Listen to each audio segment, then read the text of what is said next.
that when the Soviet Union fell in the early 1990s, Ukraine was left with the world's third largest stockpile of tactical nuclear weapons and strategic nuclear weapons on the planet. But they signed this agreement with the United States, the United Kingdom, and Russia that basically said, if you give up your nuclear weapons, we, these three countries that signed to this, will provide for your defense and assure you of your defense. And so Ukraine did that. They gave up these weapons.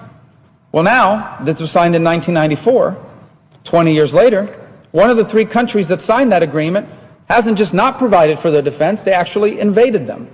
And I want to make a point on this for a second. Think about if you're one of these other countries around the world right now that feels threatened by your neighbors.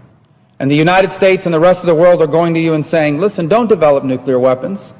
Don't develop nuclear weapons, South Korea.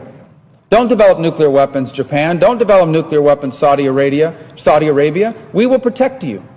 We will watch out for you.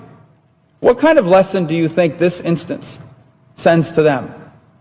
I think the message this is sending to many nations around the world is perhaps we can no longer count on the security promises made by the free world.